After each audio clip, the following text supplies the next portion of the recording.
True life is not fellowship, it's discipleship, it's not living, it's life, it's not religion, it's kingdom.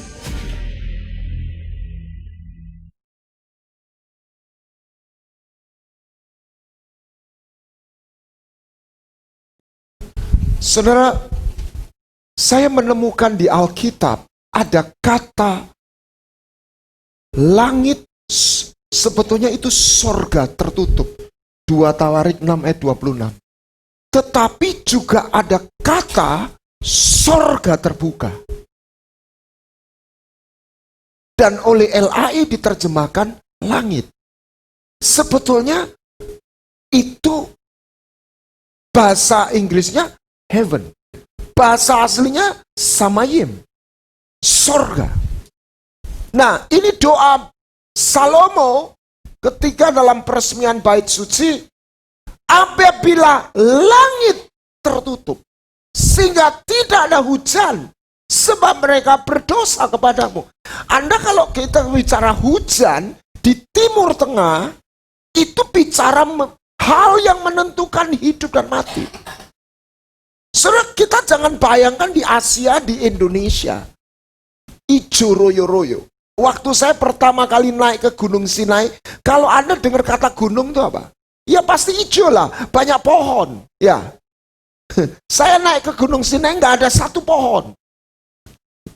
Saya pertama kali bingung, ini gunung nggak ada pohon, batu tok. Dan waktu saya dari Mesir ke Israel, naik bis, berhenti di suku Badui ya. Baduin, ya bahasa Inggrisnya Badui. Itu nomaden. Ya. Itu mereka kumpul kalau ada sumur, ada mata air. Kalau nggak ada mata air, mereka nggak ada komunitas. Dan saya naik bis itu, saya lihat sepanjang jalan berapa jam itu, 3 jam, 4 jam. Itu nggak ada satu pohon, flat. Saya bilang pantesan orang Israel stres. Nggak ada pohon satu. Jadi kalau Anda ketemu kata hujan, itu Anda jangan bayangkan di Indonesia. Oh ya, ada hujan baik, nggak ada juga nggak apa-apa. No. Hujan itu menentukan ini hidup atau mati kita. Kalau 1 tahun ini nggak ada hujan, kita bisa mati. Nah, makanya dikaitkan dengan kehendak langit, surga. Nah, ada kata langit tertutup. Nah, di dalam Lukas 4 ayat 26, 40 ayat 25, 26, itu muncul lagi kata langit tertutup. Sorga tertutup. Zaman Elia. Pada zaman Elia, dan kataku benar, banyak perempuan di Israel ketika apa? Langit tertutup, sorga tertutup. Selama 3 tahun 6 bulan. Dan ini khotbah yang membuat orang Yahudi marah besar.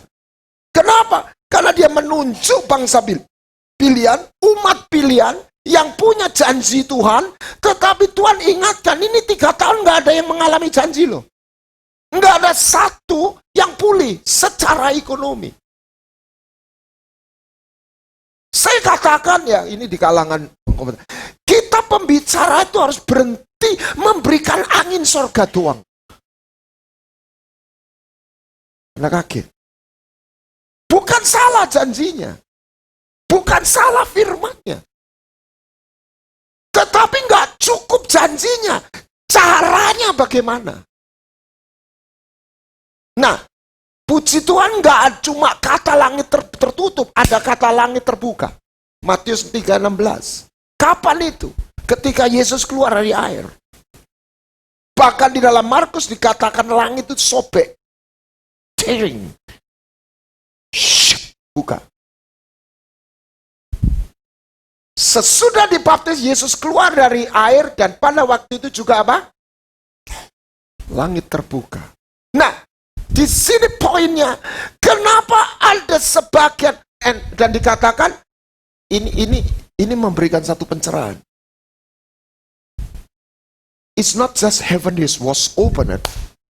Nah, Makanya bahasa Inggris sama bahasa Indonesia ini terjemahnya tuh kadang-kadang mutiaranya tuh hilang. Oke. And heaven were opened unto him. Bukan untuk semua orang. For him. Untuk dia. Bahasa New King James-nya it's not for all, for everybody. For him. Ini New King James. Saya mau buka New King James. Dikatakan, behold, the heaven were opened to him. To him. Bahasa Inggris lamanya unto him. To him. Jadi bukan to them. To him. Jadi kalau kita petakan, ada satu situasi, waktu, ada orang yang sorganya tertutup, ada orang yang sorganya terbuka. And that's true. Dan Tuhan ingatkan, you jangan pikir you orang Kristen. Ini bikin orang Yahudi marah loh. Ini ada banyak perempuan janda di Israel. Dan konon itu perempuan janda Nabi. Apa itu? Istri pendeta. Ibu gembala. Jadi ini bukan orang sembarang. Tapi nggak ada satu yang surganya buka. Kecuali janda di Sarfat. Betul? Nah, saya pikir dulu Tuhan nggak mau buka. Enggak. Karena Tuhan nggak punya kesempatan. Tuhan nggak nemukan titik poin sehingga dia bisa hadir dan membuat surga terbuka buat para janda, perempuan janda di Israel. Jadi bukan Tuhan nggak mau. Saya tarik mundur, saya memulai begini. Saya terkejut waktu, tolong bahasa manusia ini terbatas. Kadang-kadang orang omong, pemakaian katanya kurang tepat. Tapi Anda harus nangkep maknanya. Waktu saya mendengarkan di satu khotbah di YouTube, saya berterima kasih untuk teknologi. Saya makan, saya dengerin khotbah dari mana? Uang tugas saya memberi khotbah. Saya makan dari khotbah pelajaran dari hamba-hamba Tuhan, Bill Johnson, Benny Hinn, bukan KKR-nya, teaching-nya. Ya.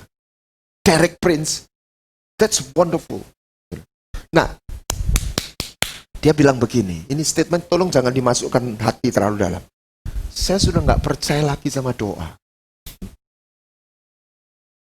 Saya nggak percaya sama doa yang cuma doa. Jadi kita terjebak, wis doa. Wis pokok doa. Loh, bukan. Nah ini tolong jangan bukan tidak percaya ada sambungannya. Saya nggak percaya cuma sekedar doa. Unless itu doa naik dalam sebuah hadirat. Itu baru doa yang sampai. Baru something happen. Kalau enggak apa? Bunyi-bunyian di udara. Bukan berarti salah. Saya diundang satu kelompok yang mempercayai dengan simbol-simbol. Saya nggak ingin against. Tapi saya pribadi saya nggak meyakini itu. Buat saya ayatnya jelas. Yesus adalah kegenapan. Semua simbol itu bayangan. Bayangan. Saya bilang, ini sekitar bukan. Dan mereka nggak marah. Karena saya nggak nyerang. Saya bilang, saya nggak bicara tabut yang replika ini. Tabut. Beberapa kelompok kan mempercaya ada tabut dan orang berdoa di sini. Saya nggak ingin komentar. Saya bilang, jangankan kok tabut, yang ini replika. Tabut asli, saya bilang. Udah, asli. Tetapi tatalannya tidak digenapi. Dibawa perang sama Hofni Pinehas. Ya, itu tabut asli loh. Menang atau kalah? Kalah. Karena tabutnya dibuat jimat. Ini tabut asli loh. Kurang apa? Coba itu ditemukan. Saya pikir Tuhan gak izinkan tabut itu ditemukan. Sebab kalau ditemukan pasti banyak orang nyembah. Betul nggak? Orang nyembah Yesus nyembah tabut nanti. Oh itu sakti loh. Sakti itu kan ada kehadiran Tuhan. Kan bukan tabutnya. Amin. Nah kembali lagi. Itu tabut asli. Kenapa? Tatanannya tidak digenapi. Gitu saya mulai dengan statement gini. Saya menemukan kebenaran Alkitab firman itu bukan kebenaran doktrinal. Kalau saya pinjam istilahnya Pak Benihin, saya sudah tidak mempercayakan lagi dengan satu doktrin. Bukan saya menentang doktrin, tetapi saya tahu bukan doktrin ini salah. Tetapi di balik doktrin itu harus ada tatanan yang digenapi. Baru doktrin itu jalan, kerja, seperti yang ditulis. Kalau enggak, itu cuma tulisan.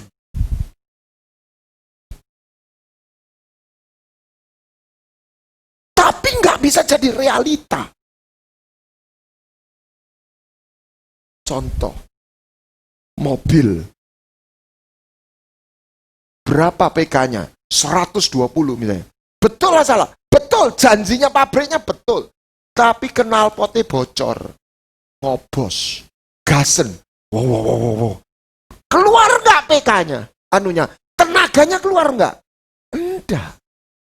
Realitanya nggak jadi. Bukan janji.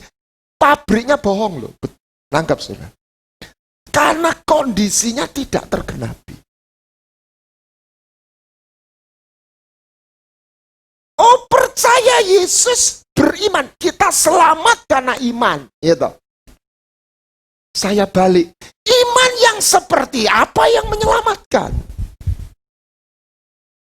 Baca bukunya Driven by Eternity, John Bevere. Ditambah lagi WA yang menggegerkan dari Benihin, Second Chance. Dia sempat dibawa ke alam roh. Dan di bukunya John Bevere, orang antri. Jadi bagaimana tatanan itu dikenapi? Kebenaran Alkitab firman itu bukan kebenaran doktrin, tapi sebuah tatanan ilahi.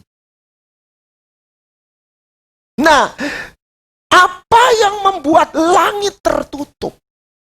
Bill Johnson berkata, ada 3 kekuatan di dunia ini yang merusak hidup manusia. 1 dosa. 2 kuasa maut. Dalam seminar itu kita coba bedah. Tidak harus orang itu berbuat dosa langsung dirinya sendiri. Maut itu seperti kecoa, seperti tikus, seperti nyamuk. Nggak tunggu permisi, pokoknya ada pintu dia masuk. Itulah sebabnya kenapa Tamar diperkosa. Kenapa Rachel mati? Kenapa Rachel mati? Anda pikir karena memang keluron, kebalik. Enggak, karena Yakub secara nggak sadar sebagai pemegang otoritas dia mengeluarkan kutuk. Yang bawa jimat ini mati. Mati, saudara. Anda jangan pikir semua orang mati itu waktunya Tuhan. No. Saya nggak bilang nggak selamat. Tapi sebagian bukan waktunya Tuhan. Bahwa yang terjadi Tuhan dalam kontrol Tuhan, tapi tidak semua kehendak Tuhan. Anda kaget. Beberapa orang tidak seharusnya mati. Hai mati. Ya sudah, tetap selamat. Tapi dia kehilangan kesempatan. Betul. Ya, semua kita kalau Tuhan belum datang akan meninggal. Kecuali Anda menjadi Melkisedek dan Elia. Wah. Tapi biarlah genap umur kita. Amin. Kuasa maut. Yang ketiga adalah self-righteous, fostering by religion. moral. Nah, kata terhilang ini ada di Alkitab, khususnya anak yang hilang. Hilang itu beda dengan tidak selamat. Hilang itu langit tertutup. Anak bungsu itu kan dicintai bapak itu. Anaknya bapak toh. Betul nggak? Nggak pernah dihilangkan kan? Nggak pernah berhenti mencintai, nggak pernah dibuang sebagai anak. Setuju? Tetapi langit tertutup. Terlunta-lunta. Amin. Nah, hal yang pertama yang membuat surga terbuka, orang nggak menerima janji. Saya kembali, siapa yang hilang? Anak bungsu atau anak sulung? Dua-dua. Anak sulung juga begitu, nggak terima apa-apa. Betul? Dan itu jelas, bukan karena bapaknya nggak kasih. Betul? Karena ada sesuatu yang dia tidak punya iman untuk menangkapnya. Jadi itu adalah, yang pertama adalah, sebentar. Yang hilang itu, kenapa anak yang hilang? Kenapa hilang? Kenapa bangsa Israel tidak masuk tanah perjanjian? Kenapa Hawa tertipu? Saya menemukan benang merahnya. Kenapa anak bungsu itu keluar dari rumah? Dia pikir dia bungsu, sulungnya dua bagian. Dia dapat sepertiga, tidak dapat separuh. Daripada gua dapat sepertiga, gua ambil separuh. Ini pemikiran saya. Dia nggak percaya, dia gagal mempercayai kebaikan bapaknya. Anak yang hilang apa? Sulung apa? Bertahun-tahun, ini yang lain. Yang ini imoralitas. Jadi, itu disebut dosa. Semua orang tahu, tidak bermoral, melanggar moral. Yang ini terlalu bermoral. Kurang gula ya semaput, kebanyakan gula diabetes. Jadi, kurang moral itu bisa mati, terlalu moral juga mati. Ketika kita nyembah moral, kita bangga dengan moral kita, itu juga mati. Halo. Nah, makanya pendeta sukar masuk surga.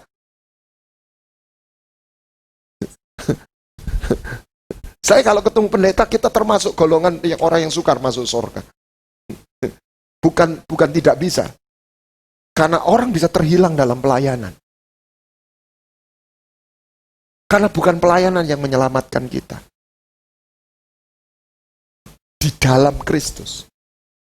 Nah, kenapa anak yang hilang itu hilang? Anak bungsu nggak percaya sama bapaknya. Anak sulung lebih kaget lagi. Dia udah kerja, udah ini. Dia bilang, satu anak kambing, you nggak kasih aku. Dua-duanya, benang merahnya apa? Gagal mempercayai kebaikan bapaknya yang baik. Kenapa orang Israel nggak masuk tanah perjanjian? Gagal mempercayai kesetiaan, kehadiran, kebaikan Tuhan. Dia tahu mujizat Tuhan, dia tahu kuasa Tuhan, tapi dia gagal mempercayai kebaikan Bapa. Kenapa Hawa jatuh dalam dosa? Dia diputar sama-sama setan. Tuhan berfirman toh, loh, ya, jangan makan itu. Kalau kamu makan itu, kamu jadi seperti dia. Artinya apa? Saya nangkep omongannya iblis. Tuhan itu ngelarang kamu karena Tuhan itu nggak mau kamu jadi hebat seperti dia. Nanti kamu nyaingi dia. Kamu tuh dibohongi Tuhan. Halo. Jadi apa yang membuat langit surga terbuka? Tuhan butuh pijakan iman. Nah, saya petakan Hawa, orang Israel, anak yang hilang. Apa benang merahnya? Mereka itu gagal mempercayai kebaikan Bapa yang baik. Apa artinya? Mereka itu anak Bapa. Israel itu katakan anak sulung. Tapi mereka itu tidak punya hati anak. Saya sudah ulangi berapa kali, saya nirangkumkan. Jadi persembahan pertama kita, dan itu fondasi. Itu bukan pelayanan, bukan emas, bukan penyembahan mur dulu, tetapi percaya Tuhan itu baik. Dalam keadaan baik maupun kurang baik. Amin. Stefanus, dia mati batunya nggak pernah berhenti. Ya, betul. Ada pertolongan nggak? Tidak ada. Tapi Stefanus tidak mati dalam keadaan, Tuhan kenapa nggak tolong aku? Konon gereja mula-mula, Nero itu jalan setelah dimakan singa.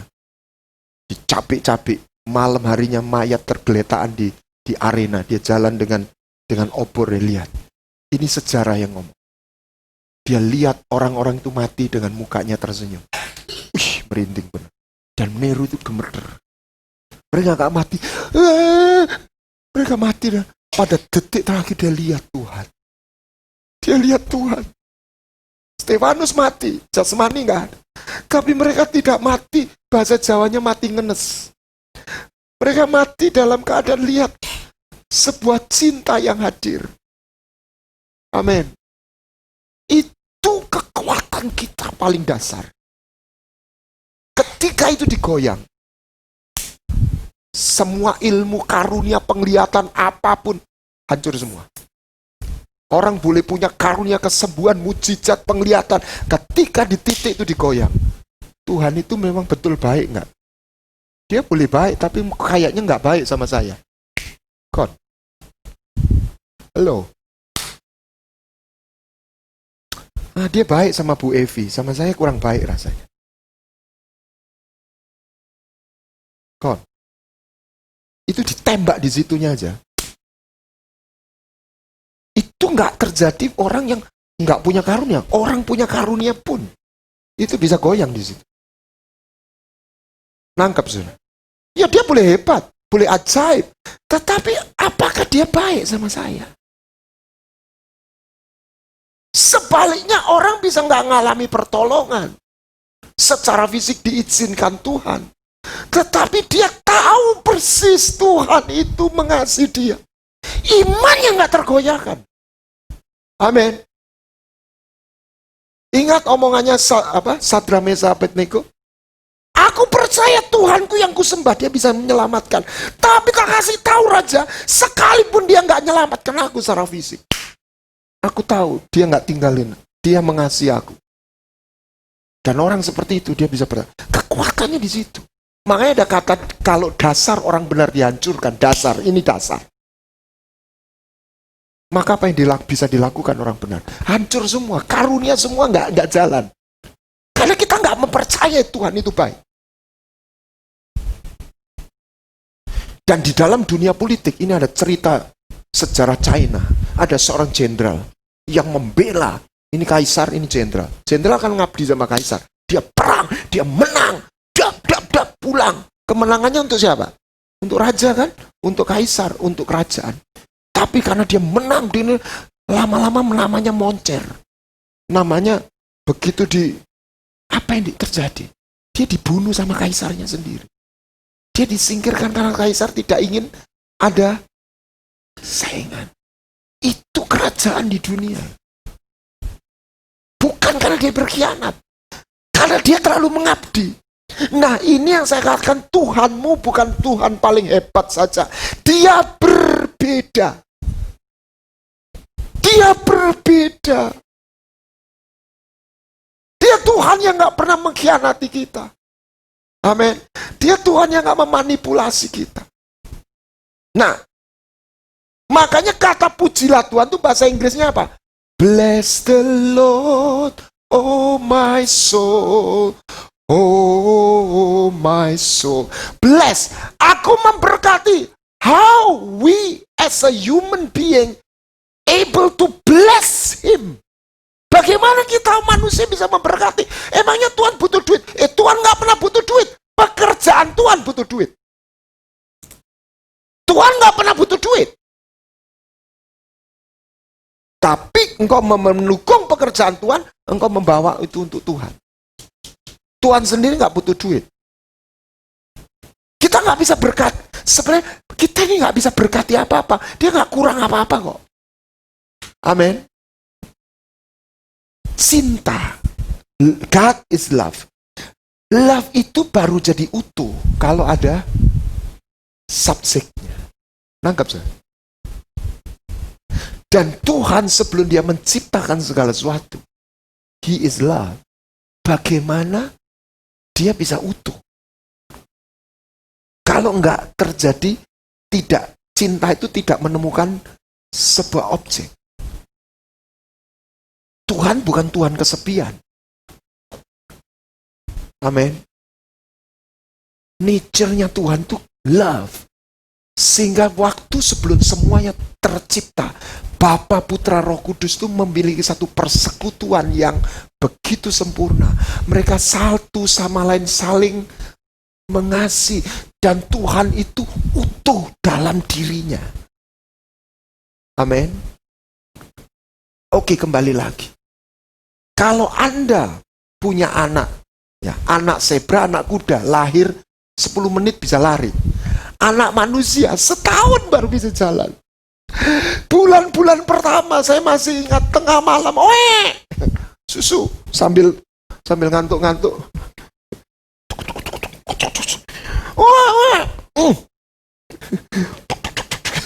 Udah tidur lagi. Masih ingat, Bu? Terus kita sekian bulan, kapan gede nih? Kok gak gede-gede? Kok gak ngomong-ngomong ya? Nangkep saya. Nah, si anak bisa bayar kita nggak? Enggak. Bisa bantu cuci popoknya nggak? Enggak bisa. Tapi dia bisa bless us. How can it be? Ketika Anda ganti popoknya di kamar di itu apa? Baby towel, ya. Lalu dikasih itu, kalau orang Indonesia minyak telon dipupuri. Terus dia bilang,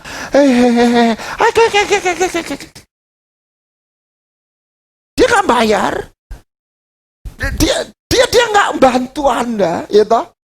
Tetapi dia mensyukuri apa yang kau lakukan. Saya tuh cuma bayangkan Tuhan itu kayak begitu. Apa persembahan pertama? Makanya pintu gerbang apa? Mengucap syukur. Apa itu? Percaya Tuhan itu baik.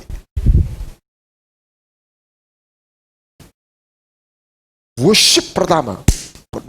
Itu yang membuat. Jadi tatanannya Tuhan itu harus ketemu mesbah dan persembahan. Persembahan pertama itu adalah hati anak. Hati yang mempercaya dia baik. Bukan cuma omong, percaya dia baik. Masih ingat lagu Bapa sentuh hatiku? Itu lahir dari cerita anak perempuan gadis diperkosa sama ayah kandungnya. Coba perhatikan teksnya. Saya dapatkan benang merahnya. Apa itu? Dia mau ngomong sama dunia.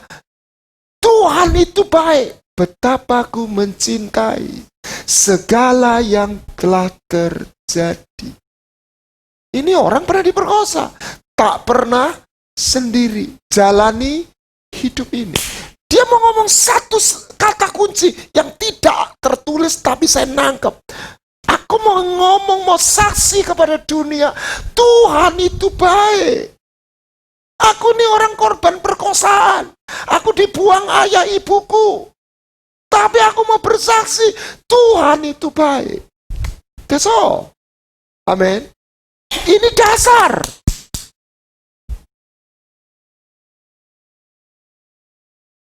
Ini hati seorang anak. Inilah mesbah kita pertama.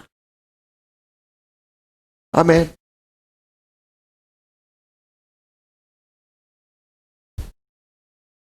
Hati anak. Saya sangat diberkati kalau waktu ketemu Heidi Baker. Saya nggak pernah ketemu ada pengkhotbah apa ya, innocent kayak Heidi Baker. Jadi ini orang ini kan dikenal internasional. Ya. Tapi dia masuk bertanya, dia sembahyang. Saya belajar dalam penyembahan itu salah satu dari beliau. Shocking in the spirit. Ada nyanyi. Kalau orang nggak tahu dia kadang-kadang kayak orang gila juga. Guyu-guyu sendiri ya, yang guyu apa itu. Memang orang gila dengan penuh roh itu memang kadang-kadang agak mirip. Karena sama-sama punya dunia yang lain gitu ya. Tetapi yang saya diberkati, ketemu orang itu, hai, dia bisa duduk deprok, yang lain juga jemaat juga ikut deprok, sembahyang bareng. Ini orang nggak ada jaimnya sama sekali. Kayak Dia anak kecil. Dan dia panggil Tuhan itu selalu apa? Dedikat. Dedikat. Dan dia satu saat cerita gimana dia khotbah di Afrika, di kumpulan orang miskin. Kalau kita ngomong orang miskin di Afrika tuh miskin bener. Kalau di Indonesia ya bisa miskin, bisa pura-pura miskin, bisa macam-macam. Ini miskin bener. Nggak bisa makan bener. Jadi kalau khotbah dia harus siapin roti. Dan hari itu dia khotbah nggak punya roti, nggak punya uang. Ya dia khotbah aja. Kalau pengkhotbah semakin selesai, oke, saya udah selesai. Ini semakin selesai, waktunya mau habis, dia semakin nervous. Kenapa? Selesai khotbah ditunggu rotinya sama orang-orang. Ini ratusan atau ribuan. Dan dia ekspresikan nervousnya. Aduh Tuhan, ini gimana ini? Gimana ini? Ini saya nggak punya roti, duit juga nggak punya. Ini orang nunggu roti ini. Dan saya pikir, ayo kita berdoa. Bapa kami yang ada di surga, di kudus. Saya pikir doa apa ya? Saya tungguin. Tiba-tiba dia nggak pakai ngajak orang. Ayo kita berdoa. Dia cuma waktu nervous, dia lakukan gini. Daddy, help! Di atas mimbar dia bilang, Daddy, help! Aku randuin roti, gitu ya. Dan di waktu itu ada pesawat capung. Kalau di Papua segala kan ada pesawat kecil. Itu lewat, bawa roti, tiba-tiba mesinnya mati, nyungsep di situ di lapangan. Saya bilang, ini buset ini orang ke Daddy, mesin macet di situ. Itu orang yang bisa buka surga. Amin. Saya tanya, ini saya sudah bagikan. 2 tambah 5 berapa, Bu? 7. 2 tambah 5 tergantung di mana. Di bumi mau diputar gimana 2 tambah 5 itu keluarnya 7. Kamu balik-balik ya 7. Butuhnya 5.000. Anda harus terhubung dimensi sorga. Sebab di dimensi sorga 2 tambah 5 itu bisa 5.000. Masih plus 12 bakul. 2 betul. Amin. Kalau sorga terbuka ada hukum lain. Amin. Ada hal yang nggak bisa kita selesaikan di bumi. Ini sakit sudah nggak bisa sembuh. Misalnya, Anda butuh surga itu terbuka. Intervensi. Mes Monroe berkata apa itu doa? Permintaan secara resmi bumi kepada surga untuk intervensi. Dan untuk itu dia harus menyediakan tempat landing. Jadi 2 yang membuat surga terbuka.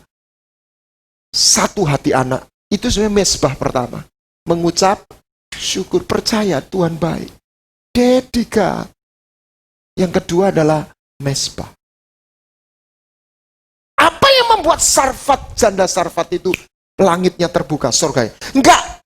Tiba-tiba ada tatanan yang digenapi. Ini orang punya tepung. Betul enggak? Cuma 1 genggam. Elia datang minta air. Ini orang sudah cuma makan terakhir. Dia memberikan space untuk sesama. Dan benih kecil ini, Tuhan masuk lebih dalam melalui Elia. Kasih aku rotimu sekali. Dia sempat mendelik, ya toh. Gua ini gak punya apa-apa, Bapak. Kok tega Bapak minta roti dari saya? Betul ya? Tapi pernyataan Tuhan dia percaya. Dia bakar, dia panggang, dia bawa kepada Elia. Itu apa? Mesbah. Dan lihat, Elia dan Elisa. Apa itu?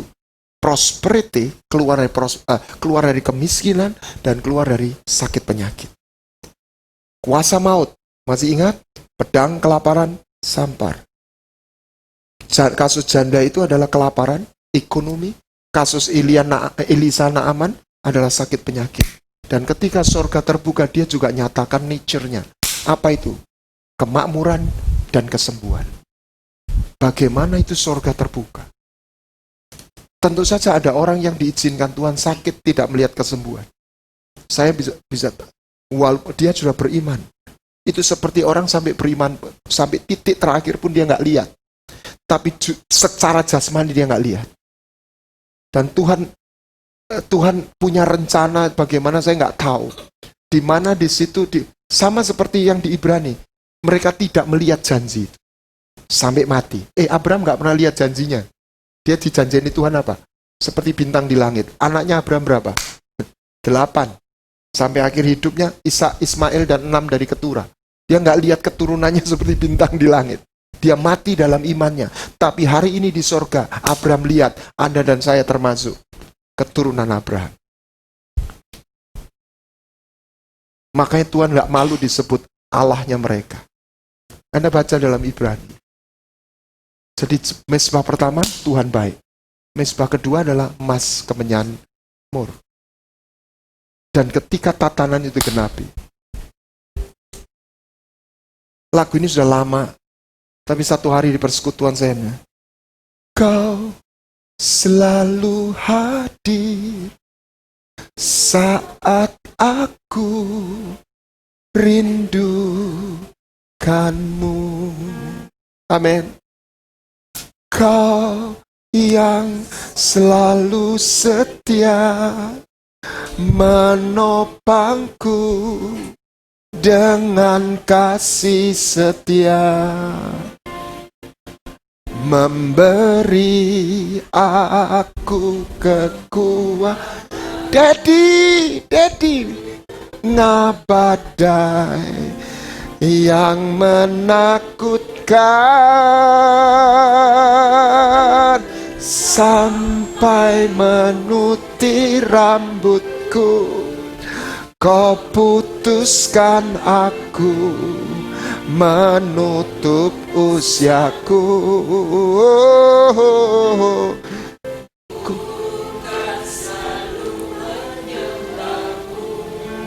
Oh Yesus Tuhanku, ku milikmu selamanya bagiku. Saya sangat diberkati dengan kata itu. Kau selalu hadir. Ketika ada mezbah, ketika ada seiman, Engkau baik Tuhan. Dia punya kesempatan untuk Yesaya 30 ayat 18. Sampai Tuhan itu menanti-nantikan. Tapi dia butuh iman. Dia butuh pijakan. Dia tidak hadir sembarang tempat loh. Makanya bagaimana dia mempersembahkan korban? Korban itu nggak di sembarang tempat. Pokoknya saya nyembelih domba. Dia harus letakkan di atas mezbah.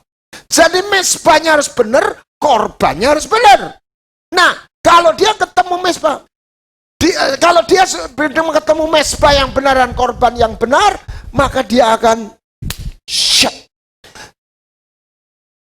Dan Abraham adalah pembangun mezbah. Di mana dia bangun mezbah, tempat itu surga terbuka. Di mana dia temukan mezbah dalam hidup Anda dan saya, di situ surga terbuka. Dan kalau surga terbuka, hidup Anda tidak biasa. Saya punya istilah, Anda dan saya tidak harus jadi orang hebat. Tapi Anda nggak pernah jadi orang biasa ketika Tuhan itu hadir dalam hidup. You never be ordinary person. Because you have an awesome God. Dan dia Tuhan yang nun jauh di sana. Di present. Dan itu permintaan Musa. Kalau hadiratmu nggak menyertai aku, jangan suruh aku lanjut. Jangan suruh aku lanjut hidup ini. Aku nggak bisa lanjut. Aku nggak bisa jalan dalam hidup di bumi ini tanpa hadiratmu. Tanpa kehadiranmu. Oh rapakapa rapasikapa. Makanya saya sampaikan, ini bukan tentang saya. Kita baru ngadain worship in covenant. Istilah yang di Morning Star ya. Penyembahan bukan nyanyi. Penyembahan bukan sekedar doa. Ini ekspresi. Tetapi Anda harus punya satu korban dan mezbah dalam hidup Anda. Sehingga surga itu terbuka dalam hidupmu. Dan saya sudah lihat ketika seorang surganya terbuka. Ada satu kekuatan yang menopang dia. Ada satu perlindungan, ada satu supply yang membuat dia tidak kekurangan. Ada satu shield yang membuat dia kekuatan jahat nggak bisa sentuh dia. Amin. Ada penyertaan Tuhan. Sebab di dalam diri orang ini ada mesbah. Kita nggak bisa ganti nyanyi yang enak-enak, lagu yang bagus, kalau mesbahnya nggak ada. Bukan berarti lagu yang sangat menginspirasi itu nggak perlu. Tetapi esensinya harus kembali. Kita harus punya itu. Dan yang pertama, bukan emas, bukan kemenyan murni. Kita harus percaya Tuhan itu baik. Dan cintanya bukan cinta biasa. Dia mau ambil hidup kita. Saya buat istilah. Dia cinta yang ngepek. Anda harus mau dipek. Ini bukan cinta bos baik hati bagi sembako. Ini cinta yang punya risiko. Banyak orang menggambarkan Tuhan itu cuma bos baik hati bagi sembako. Dewa yang lain, dulu Gunung Ngawi, sekarang Tuhan Yesus. Ini Gunung Ngawi agak jahat, ini Tuhan Yesus baik. Dia nggak comparison seperti itu.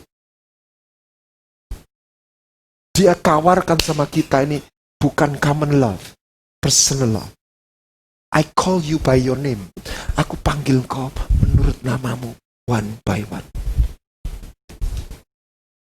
Oh yesakapura matakirapa. Dan ketika engkau menerima satu tawaran cinta yang pribadi, kita nggak pernah sama hidup kita. Amin. Anda ditraktir rame-rame tanpa mengurangi penghargaan orang yang mentraktir. Dia memberkati kita. Hidup Anda nggak berubah. Anda diberkati. Tapi kalau Anda menerima sebuah cinta yang personal, hidup Anda nggak sama. Amin. Betul nggak?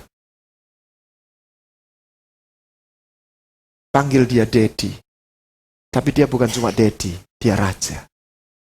Haleluya. Jesus. Buka tangan kita. Bawa persembahanmu. Apa persembahan pertama? Bukan emas, bukan manyan, bukan murni. Percaya dia baik. Sekalipun kau mengalami yang gak baik. Sekalipun suamimu gak baik. Sekalipun apa yang terjadi gak baik. Katanya, siapa itu Habakuk? Sekalipun kambing domba tidak menghasilkan, sekalipun aku gak lihat yang baik, aku percaya Tuhan itu baik. Tuhan itu baik.